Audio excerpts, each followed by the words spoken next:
Hi friends, आज की class Indian economy की दूसरी क्लास है। जैसा कि फ्रेंड्स कल की क्लास में हमने जहां ड्रॉप किया था यानी कि रोका था, वहीं से फिर अगेन ट्राई चलते हैं फ्रेंड्स। तो आइए चलते हैं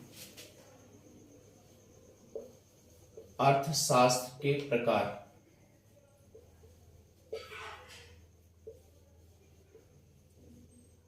क्लियर? तो अर्थशास्त्र के प्रकार में जैसे कि हमने बताया था, या आप कह सकते हैं टाइप्स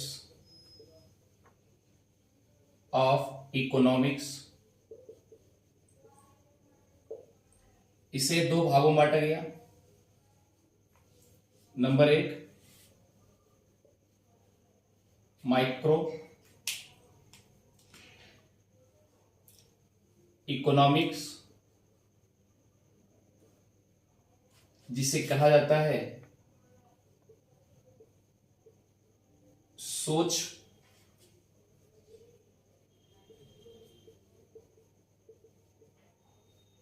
अर्थशास्त्र, या इकोनॉमिक्स के शब्दों में अगर कहना चाहेंगे तो इसे बोलते हैं व्यष्टि अर्थशास्त्र।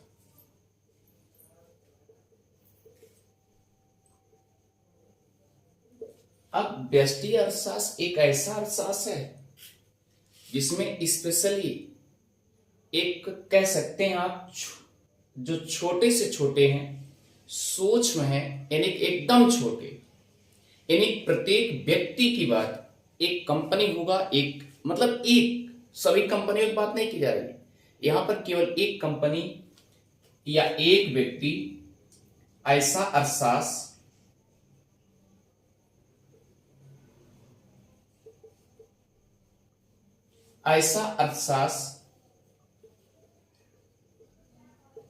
जिसमें केवल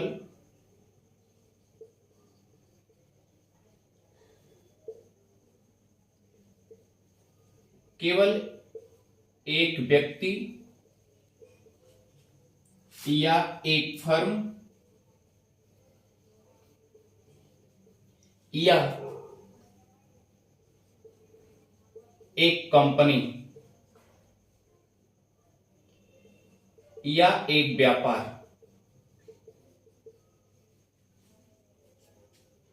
क्लियर?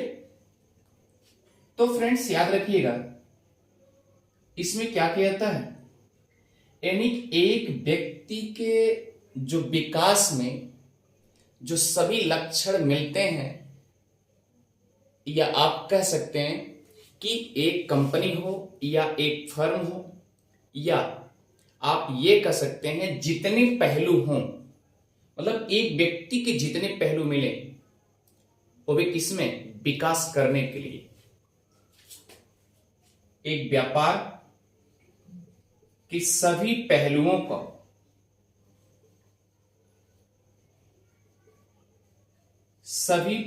का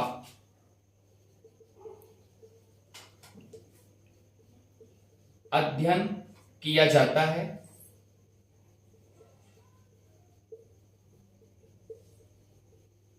सूक्ष्म अर्थशास्त्र में।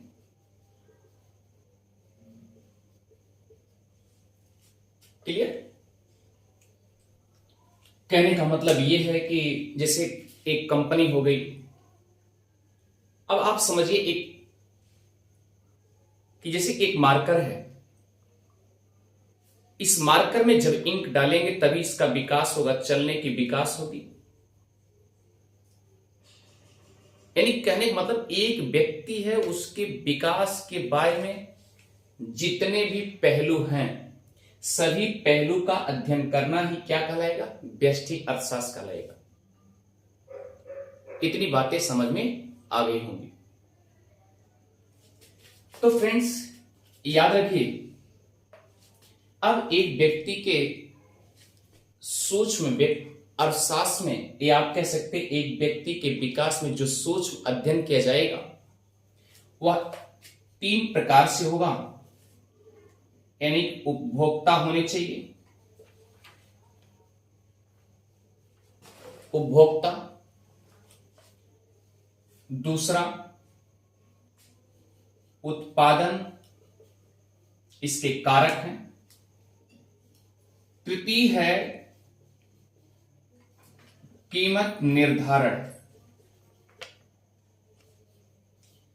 अब ये तो बात समझ आती, जैसे उपभोक्ता है या उत्पादन है। जैसे कोई मान लीजिए एक व्यक्ति है, वह व्यक्ति क्या करेगा, एक उत्पादन कर दिया, कहने का मतलब एक फर्म लगा दिया, निवेश कर दिया, और उसमें जो उत्पादन हुआ उसका जब तक उपभोग नहीं करेगा, और उपभोग के साथ साथ आपको यह भी ध्यान देना है कि कीमत भी उसकी निर्धारित होना चाहिए। जैसे सपोज है एक व्यक्ति एक दुकानदार क्या करता है, एक दुकानदार मान लीजिए एक बिस्किट की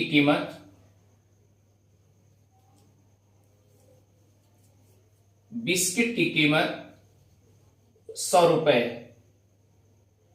अब जो गरीब व्यक्ति होगा वो 100 रुपए का नहीं दे पाएगा, और जो धनाढ्य व्यक्ति होंगे वो 100 रुपए दे सकते हैं। लेकिन सवाल ये है कि अगर कीमत निर्धारण नहीं रहेगा तो दुकानदार भी क्या करेगा, वह 100 रुपए की जगह क्या कर सकता है, 1000 रुपए में दे सकता है, तो गरीब के लिए और दिक्कत बढ़ जाएगी। तो यहां पर एक व्यक्ति कहां विकास कर पाएगा, फिर नहीं कर पाएगा। तो कहने का मतलब यह है कि एक व्यक्ति हो और उसका सूक्ष्म तरीके से उसका विकास हो जाए, उसका अध्ययन किया जाए, तो वही क्या होगा, माइक्रो इकोनॉमिक्स। ठीक है, आइए फ्रेंड्स चलते हैं द्वितीय प्रकार के जो अर्थशास्त्र है।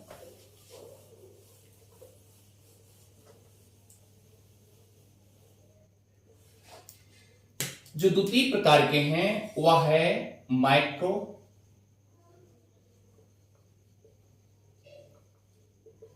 इकोनॉमिक्स, जिसे कहा जाता है समष्टि, या आप कह लीजिए बृहद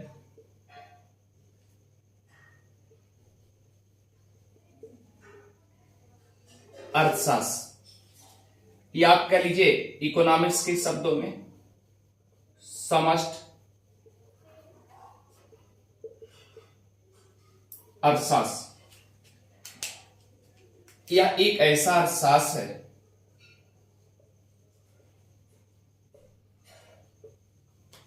या कह सकते ऐसा अर्थशास्त्र जिसमें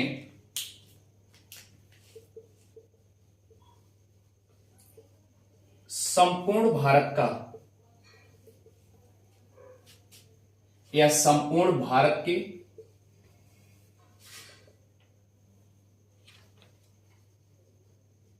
विकास में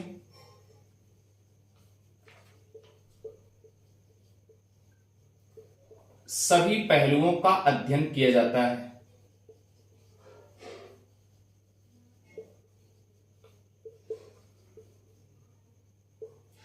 क्लियर? जैसे अब सवाल है कि एक व्यक्ति जो है वह संपूर्ण भारत का विकास नहीं कर सकता, और अगर ये संपूर्ण भारत का विकास कोई करेगा तो सरकार हो सकती है। इसका मतलब कि इसमें सरकार के कामकाजों को रखा जाता है।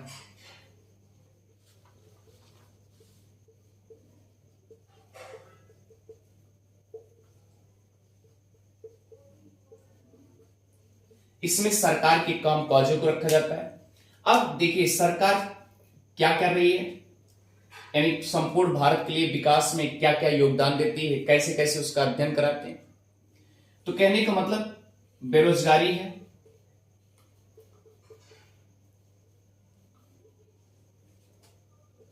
बेरोजगारी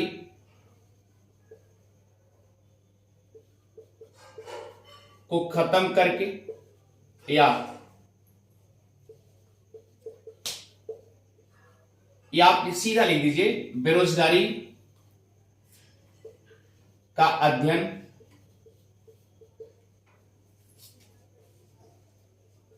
बजट पेश कराना,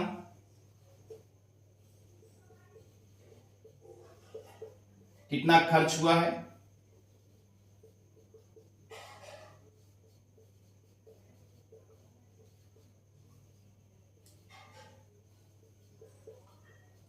पोषण तत्व या आहार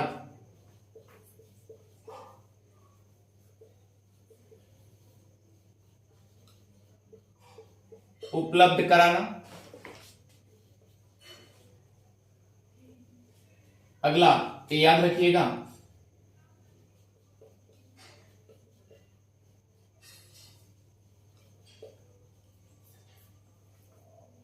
योजना का अध्ययन। तो फ्रेंड्स याद रखिएगा, इत्यादि। इस प्रकार से ये जो माइक्रो इकोनॉमिक्स है, बृहद अर्थशास्त्र है, समष्टि अर्थशास्त्र है, इसमें क्या होता है, स्पेशल याद रखिएगा, संपूर्ण भारत का ही विकास होता है। ठीक है, इतनी बातें अच्छे से समझ में आ गई होगी। तो फ्रेंड्स आइए चलते हैं, ये तो रहा अर्थशास्त्र। अब आपने सुना होगा कि अर्थव्यवस्था क्या है। क्लियर?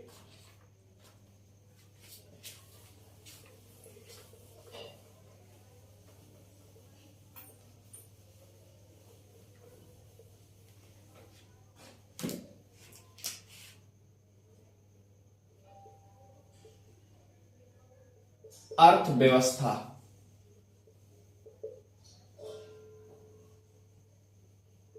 इकोनॉमी।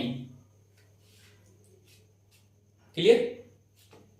इतनी बातें अच्छे से समझ आ गई होगी फ्रेंड्स। तो आइए चलते हैं अर्थव्यवस्था इकोनॉमी। अब आप समझिए कि अर्थव्यवस्था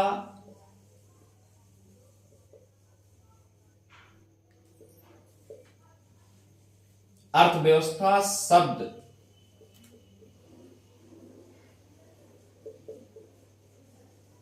एक अपूर्ण शब्द में आ जाता है।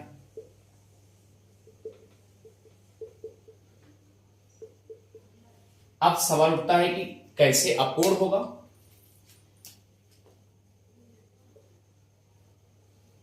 जब तक देश का नाम उसमें जुड़ा नहीं होगा, तो तब तक वह अपने आप में अपूर्ण होगा। जैसे आपने देखा होगा भारतीय अर्थव्यवस्था, यानी भारत देश का नाम जुड़ा, अर्थव्यवस्था।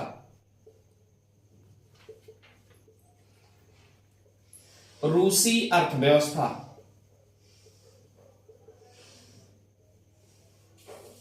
अमेरिकी अर्थव्यवस्था,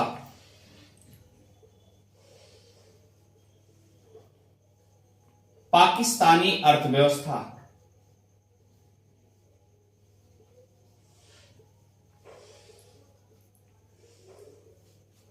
क्लियर? पाकिस्तानी अर्थव्यवस्था या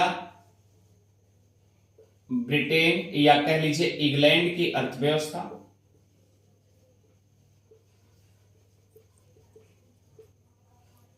तो अर्थव्यवस्था आपको लग गया होगा कि ये अर्थव्यवस्था कहने का मतलब जब तक देश आगे नहीं जुड़ा होगा, देश का नाम जब तक नहीं जुड़ा होगा, तब तक ये अर्थव्यवस्था अपने आप में अपूर्ण होगी। क्लियर?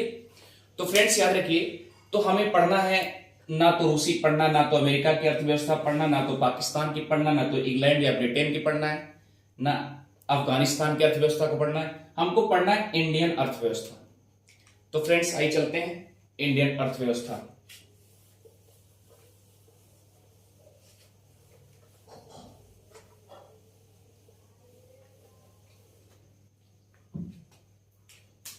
भारतीय अर्थव्यवस्था,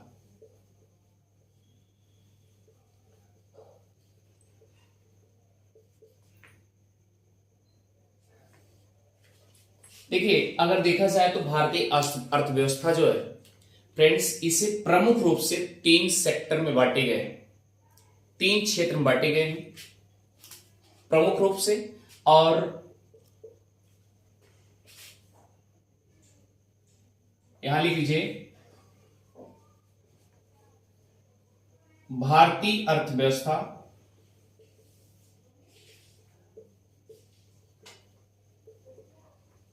प्रमुख रूप से 3 क्षेत्र में बांटे गए हैं। नंबर 8,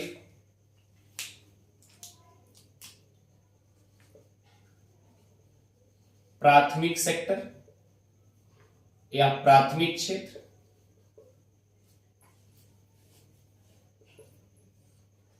प्राथमिक क्षेत्र और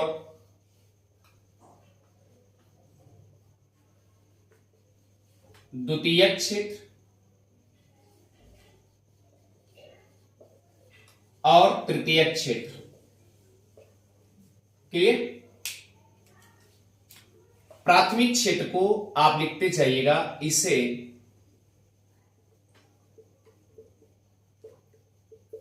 कृषि क्षेत्र के नाम से भी जानते हैं।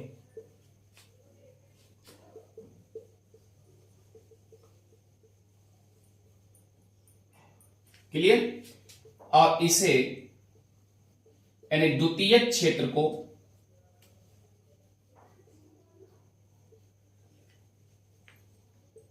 उद्योग क्षेत्र के नाम से जानते हैं।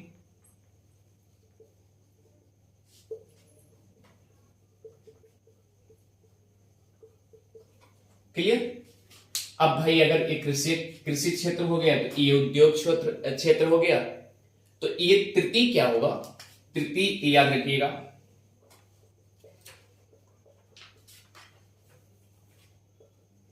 इसे सेवा क्षेत्र के नाम से भी जानते हैं।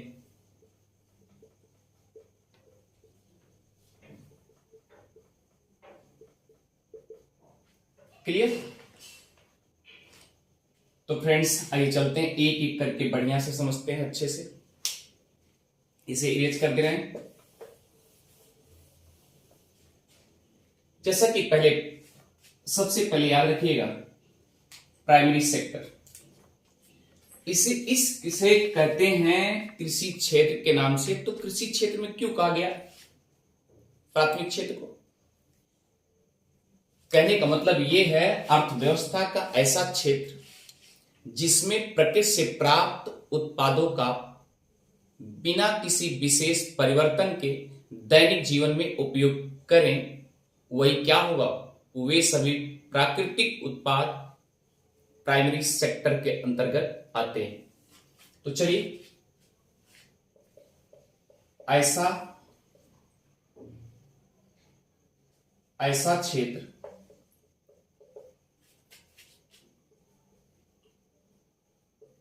जिसमें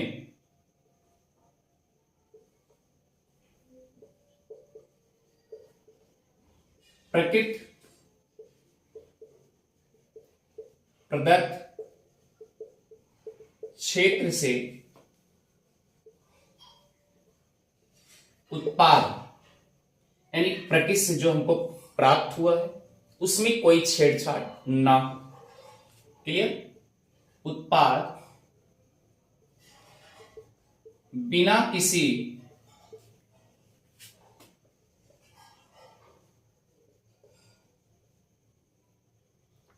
परिवर्तन के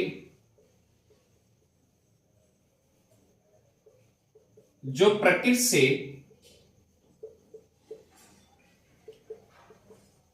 उत्पादित है उसे दैनिक उपयोग में किया जाता है।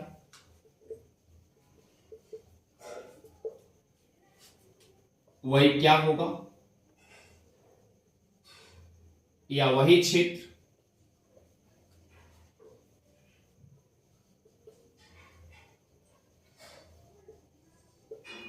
प्राथमिक क्षेत्र के अंतर्गत आएंगे।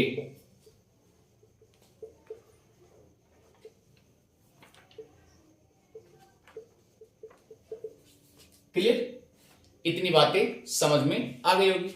जैसे अगर एग्जांपल लेना चाहेंगे, जैसे मान लीजिए कृषि। क्लियर? कृषि से जुड़ा क्या है? पशुपालन। क्लियर? उसके बाद क्या हुआ? मत्स्य पालन। क्लियर? उसके बाद हुआ खनन, उत्खनन। क्लियर? आदि ये प्राइमरी सेक्टर के अंतर्गत आएंगे। तो यानी आप कह सकते हैं प्राकृतिक संसाधनों की निकासी या कच्चे माल के निर्माण में शामिल उद्योग क्या कहलाते हैं? Primary sector. तो याद रखिए, एक परिभाषा और आप लिखना चाहें तो इस तरीके से भी लिख सकते हैं कि प्राकृतिक संसाधनों की निकासी, यानी प्रकृति प्रदत्त जो है उसे हम निकासी कर लेते हैं, या कच्चे माल के निर्माण में जो भी शामिल उद्योग है वह क्या हो जाएगा? प्राइमरी सेक्टर के अंतर्गत आ जाएगा। ठीक है, तो इतनी बातें अच्छे से समझ में आ गई होगी। आइए चलते हैं द्वितीय सेक्टर।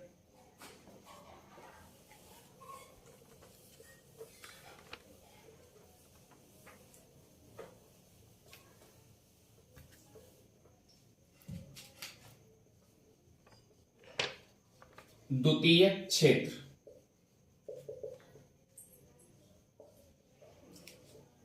इसे उद्योग का क्षेत्र कहते हैं।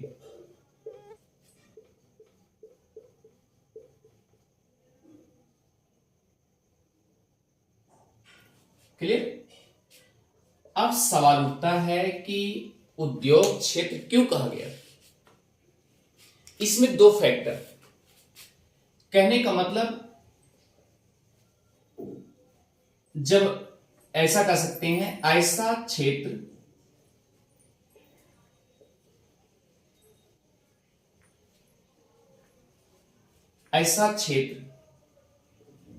जब प्रकृति द्वारा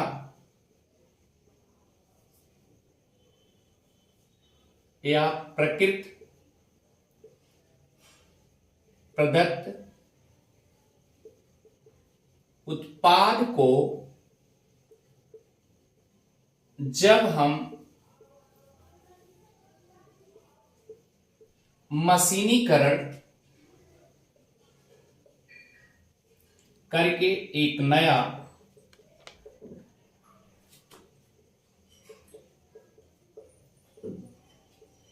उत्पाद के रूप में परिवर्तन करते हैं,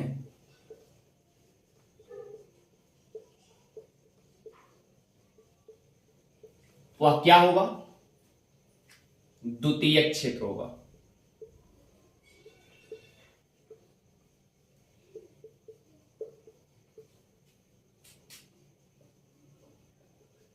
क्लियर? जैसे सपोज दैट, मान लीजिए गन्ना है, या पहले आप थोड़ा सा और समझिए, इसमें एक दो वर्ड आते हैं, एक निर्माण होगा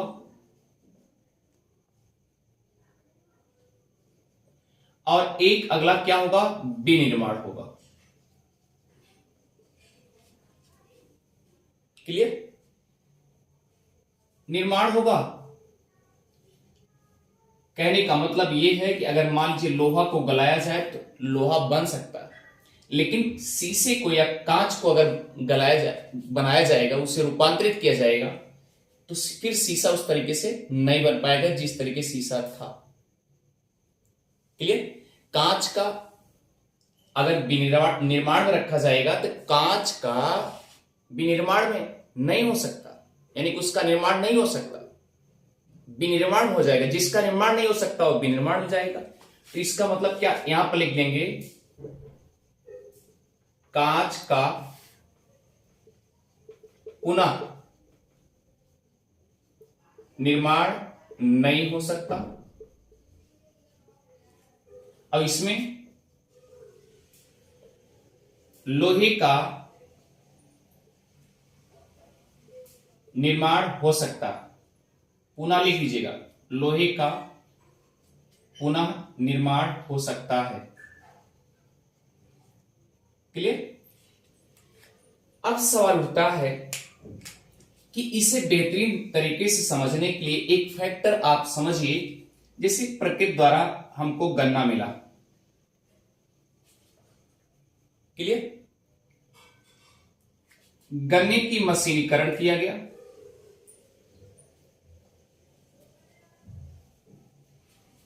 मशीनीकरण किया गया, और मशीनीकरण करने के बाद क्या निकला, उसे बनाया गया, निर्माण किया गया। गुड़, चीनी और शराब के रूप में रूपांतरित किया गया। तो यह एक नया, यानी जब जैसा गन्ना था उसका रूपांतरण करके दूसरा रूप ले लिया, एक नया उत्पाद हुआ। यहां पर लिखेंगे, यहां से लेके यहां तक एक नया उत्पाद हो रहा है, एक नया उत्पाद हो रहा है। तो वह किस में आएगा, द्वितीयक सेक्टर में आएगा।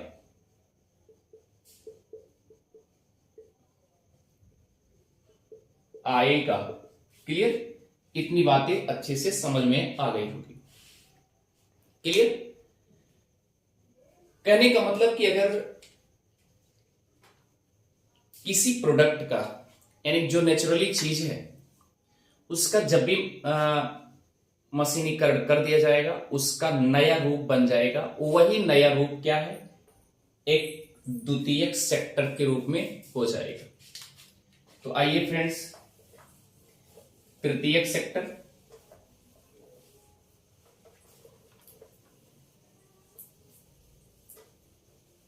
ये अर्थव्यवस्था के कृषि क्षेत्र से रिलेटेड, याद रखिएगा अर्थव्यवस्था में 3 क्षेत्र बांटे गए,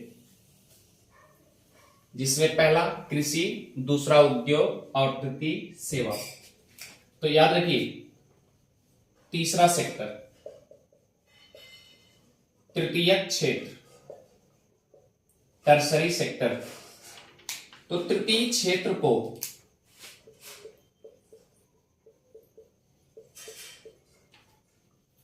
सेवा क्षेत्र के नाम से भी जानते हैं।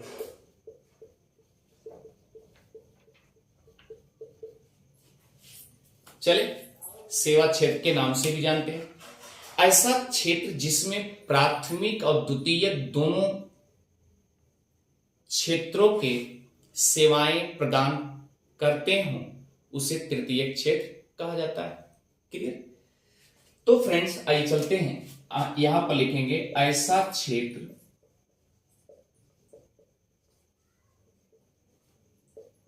जिसमें प्राथमिक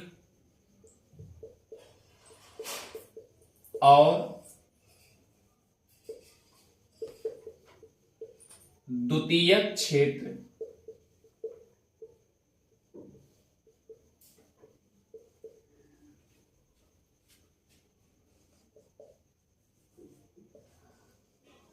शामिल किए जाते हैं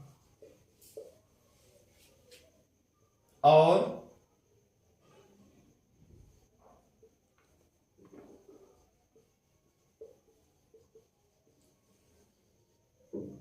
प्राथमिक और द्वितीयक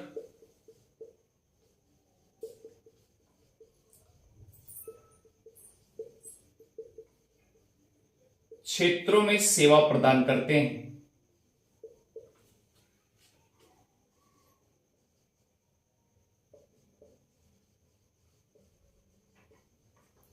उसे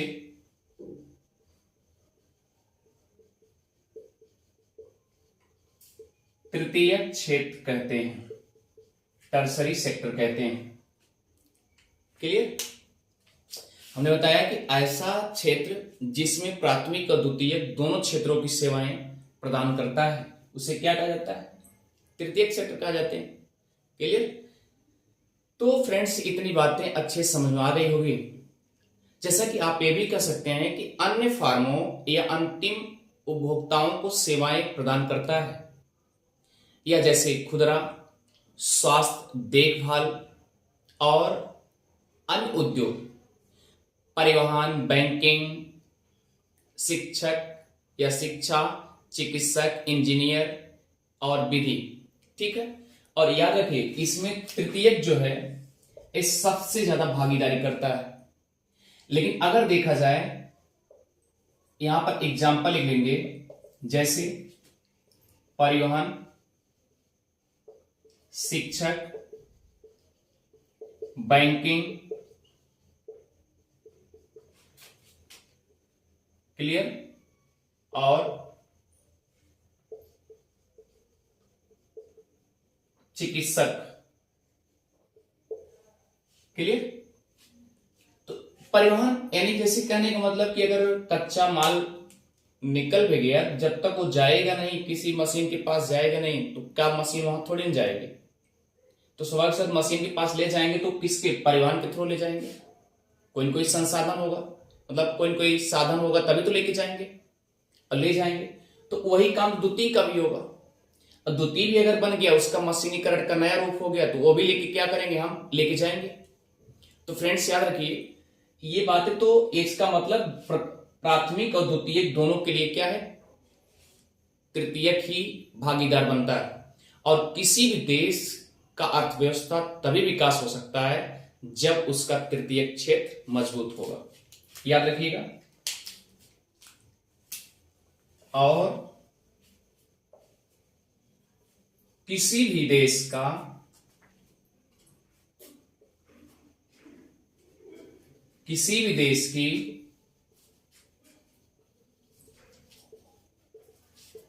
अर्थव्यवस्था तभी भी विकास कर सकता है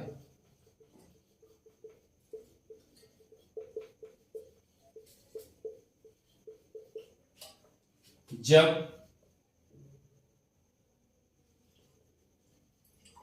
उसका तृतीय क्षेत्र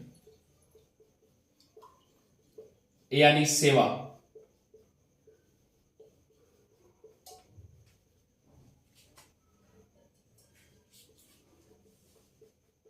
वाला क्षेत्र जब मजबूत होगा।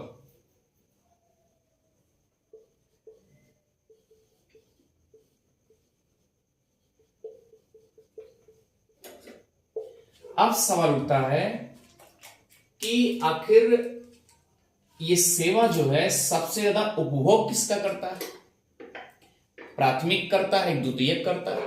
तो यहां पर याद रखिए, मान लीजिए यदि अगर आपसे पूछा जाए कि जो तृतीयक क्षेत्र है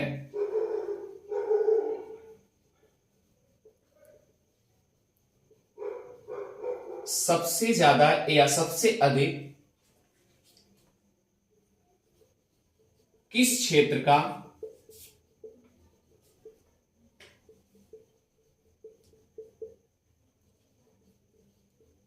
उपभोग करता है, तो उसका आंसर होगा द्वितीयक क्षेत्र।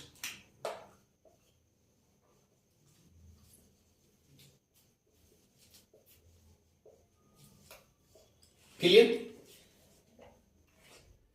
जैसे जो कच्चा माल है, प्राथमिक सेक्टर कृषि प्रदत्त है, प्राथमिक सेक्टर, तो प्राथमिक सेक्टर थोड़ी बाहर तक जाएगा। सबसे ज्यादा सेवा किसको देगा, द्वितीयक सेक्टर, जो उसका मैन्युफैक्चरिंग करके बना दिया जाए, एक नया प्रोडक्शन हो जाएगा, नया प्रोडक्ट निकल जाएगा, तो उसका क्षेत्र क्या करेगा, सेवा कौन देगा, तृतीयक क्षेत्र देगा। तो सबसे ज्यादा क्षेत्र किसको देगा, सेवा किसको प्रदान करेगा, द्वितीयक को। तो फ्रेंड्स मुझे लगता है कि आपको अच्छे समझ में आ गया होगा। अगर आप कुछ समझ में आ रहे हैं तो उदय जीएस रिसर्च सेंटर को सब्सक्राइब करना और शेयर करना भी ना भूले। और नेक्स्ट क्लास आपकी जो होगी ज्योग्राफी कल होगी, और हिस्ट्री और इकोनॉमिक्स तीनों क्लास चलेंगी। Thank you friends.